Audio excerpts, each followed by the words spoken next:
Hello YouTube, this is Rhino Dan.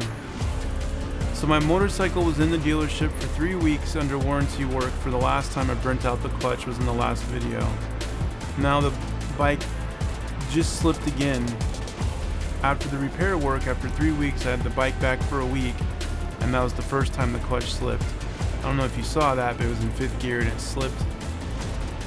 On the way to the dealership, because I was going to get a drain plug O-ring so I can change out the oil to Motul 7100 full synthetic, get rid of the Harley Davidson oil, because right now there's Harley Davidson oil in the bike, and it slips 2 more times on this freeway or this highway. I guess the frustrating thing is that they just did the repair work on the bike, a new clutch, all this stuff under warranty, and the bike slipped once, twice, 3 times, and now I'm starting to really worry about the bike. So there's my slip right there, and so that was my second slip.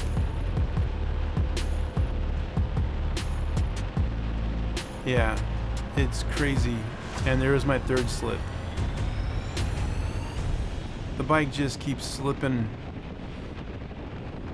and at this point I really started losing confidence in the motorcycle, because I just got the repair work, and the last time this happened, the clutch burnt out on the freeway, left me stranded. So when I said that I lost power, yeah, I burnt out the clutch. Never done that in all the motorcycles I've ridden.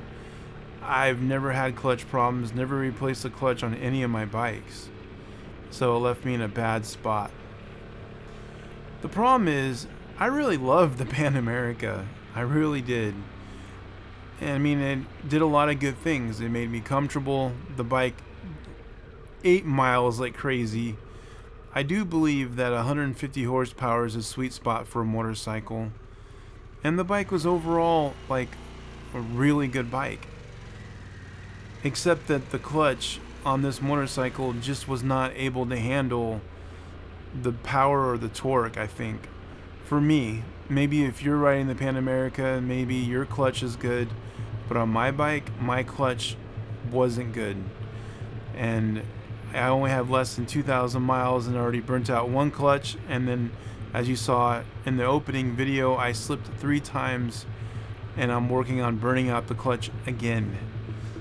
So I ended up resurrendering the motorcycle to Harley Davidson, because at that point I didn't know what else to do. And they told me that I could trade it in for another Pan America. Trade in is the opportune word, not give me a new Pan America. They want me to trade it in, and that would put me further upside down and higher payments. It just would have been a bad scenario. If they gave me a new Pan America, I would have took it and walked away and still been a Harley Davidson customer. But they didn't want to give me a new Pan America. They wanted me to trade it in, and I wasn't gonna do that. So as you can see in this video, I ride the Pan America in the nighttime, I ride in the daytime, I did the Twisties, I'm doing all this stuff that I like to do, and this bike did everything rather well. Not excellent, but it was good enough for me to enjoy all aspects of riding, and the most important thing is, I was comfortable.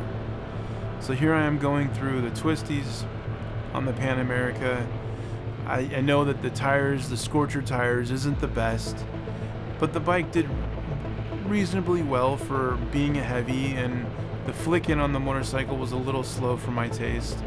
But again, that's tires, you know, it's a venture bike, so it was like a 80-20 tire, and it's a Harley Davidson Scorcher tire, and it was okay, right? Not super inspiring, but good enough. And the brakes on the Pan America weren't that great. I wasn't impressed with the Brembo brakes. The brake feel was a little squishy for me, and the bite and the initial stopping power was a little weak. But having said that though, the ABS was really good, the traction control was really good, everything on it was really well done on the electronics. I'm not really a pro electronics person. I used to race motorcycles, if you're new to the channel, and if you're not, you know what I'm all about. But at the same time, though, it's one of those situations where I didn't think that I'd like the electronics as much as I did, because usually I don't like being nannied or having the computer to outthink me. But ABS goes, it was probably one of the best ABS systems I've had on a bike. And I've had a few, and usually I try to buy bikes without ABS, but you can't really buy bikes anymore without ABS. I mean, it's pretty much the law now. And eventually you'll have, anti-wheelie control, traction control, no fun control, all these things on motorcycles eventually, and everything else, and you're not going to be able to ride a bike the way it's meant to be ridden. But I don't want to get all that, because as the laws change, and as the laws change, they put them in effect. So not much you can do about it. But as you can see here, though, the Pan America, for me, checked all the boxes. It went through Twisties. It was fast on the freeway. It was fun. Ate up miles. I was comfortable in the hips. I really enjoyed the bike. And this is the first time I had a motorcycle in a long time that I've ridden this much in the rain, which you'll be seeing later in the video. I rode all throughout, from December 28th throughout, the rain months. So that was January, February, and March. In the end of March, the bike was in the, before Easter, the bike went into the dealership, and it was in the dealership for 3 weeks. So I've only had the bike for about 4 months, and the bike's been in the dealership for 3 weeks getting repaired. So that was kind of a bummer, let down a little bit. One of the things I did like about the Pan America, though, a lot, is that when you go into a corner, they call it the day breaker or daylight, I don't know, day maker. See how the light comes on when you're cornering? I thought that was pretty awesome. So Harley Davidson did work with me. I thought I was going to have to make a nasty video. I did surrender the bike. They're going to repo it. I'm going to be out a lot of money, which is going to hurt me quite a bit financially, which I'm kind of bummed, and it's going to hurt my credit, which I was really hoping that I didn't have to go this route. But at the same time, I didn't have a lot of options, and normal Harley Davidsons don't fit me very well in the hips. So like a Street Glide or Road King and all those bikes, I just can't ride. I'm not comfortable. And I'm at the point now, if I'm not comfortable, I don't want to be on the bike. So, and the Pan America had the 34-inch seat height, the adaptive ride control, height control, so it allowed the seat to come down when you got the stop signs and go back up when you're riding. I thought was pretty nice. And it did a lot of things well. And I really enjoyed the motor. The Evo motor, 1250, that was a good motor. I mean, it revs, it did things. The motor's not the problem. It was very, very strong. Just the cheap clutch or whatever they did, not strong enough clutch springs, whatever.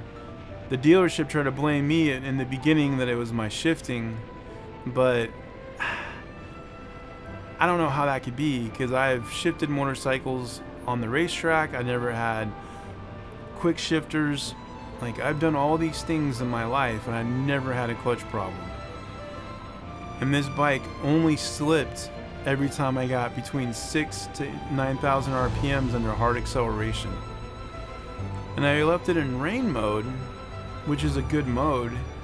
I could have probably driven the bike for the remainder of the loan, but then I would have been basically handicapping the bike. And rain mode is cool, and it's a good mode for the rain, but it really, really detunes the bike. And I think the bike only goes to about 6,000 RPMs. Or another option I could have done was to make sure that I always shifted the bike at 5,000 RPMs before 6, so I would never would hit torque horsepower or peak horsepower or peak torque. I'd always have been quick, short shifting it, so I didn't have a chance of clutch slippage. And as you can see here, I'm in the rain. I'd ridden in the rain a lot. Nighttime in the rain, daytime in the rain. Like, this bike in the rain didn't really matter, and the rain mode was really good. And I really, really, really, I can't express that enough, appreciate how well this bike was so mannered in the rain. Even at 90 miles per hour, the bike was just stable. In the rain, in the wind, the bike was amazingly stable. And I think that's the part that gave me the confidence to keep riding in the rain constantly. Yeah, I've been on the racetrack in the rain before too, but this was different. I mean, you're in the street conditions with other cars and stuff, and you gotta be able to move and dance with them, and this bike did really good in the rain. So all in all, I really enjoyed the motorcycle quite a bit. Like I said, the problem for me was just the fact that the clutch was the Achilles heel for this bike, and I don't want to keep replacing clutches, and eventually the dealership's going to tell me that a clutch is like the brakes or the tire on the bike, and it's not. It's a disposable item, and it's not something they're going to be able to replace. Alright guys, thanks for watching. I hope you have a nice day, and yeah, I'm gonna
different.